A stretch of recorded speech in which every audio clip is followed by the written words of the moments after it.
Listen, be careful. Listen to this verse. The poor are looked down on, even of his own neighbor. But the rich have many friends. Oh man, we have no problem hanging out with the rich guys. We might get something from them. But listen to what he says in verse 22. They go together. Do they not? I messed up. But it's still in verse 1. He that hath mercy on the poor, blessed is he. Hey, listen, you can end up being that poor person. You need to be careful. A year or so ago, I pulled out of my house.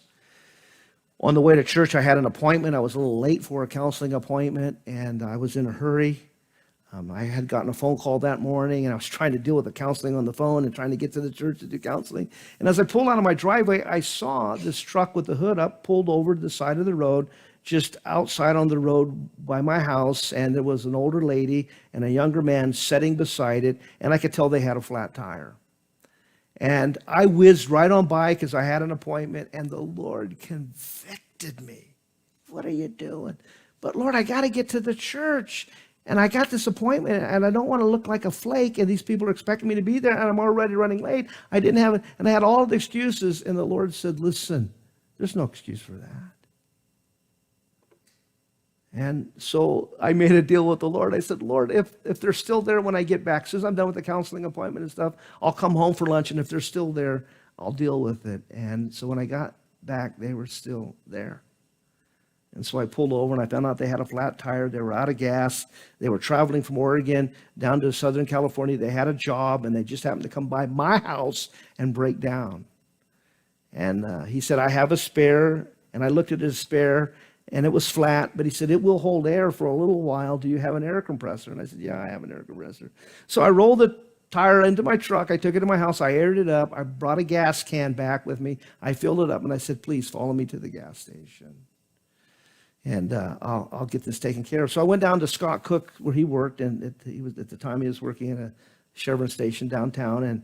And I said, can you put a new tire on this truck and get a good spare? And he did. And I said, fill the gas tank up. And I said, why don't you wait here while they're doing it? I went over to McDonald's, came back with a bunch of those.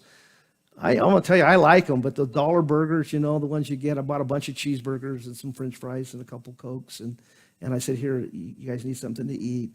And so I got to share the gospel. And the older lady started crying. She goes, you know, we sat there for a whole day into the night and the next morning, and nobody stopped. And we saw you go by, and we thought, you know, again, nobody, because not a very traveled road.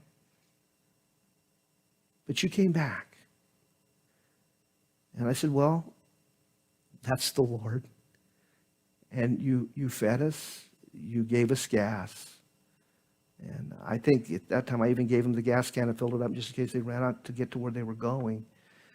I gave them a little bit of money, and we fixed their tires. And I shared the gospel with them, never thinking I'd ever see or hear from them again. I exchanged information with them, and a month or so later I got a letter. And it told me they had received Christ as their Savior, they got the job, and they're plugged into a church. He that despises his neighbor sins.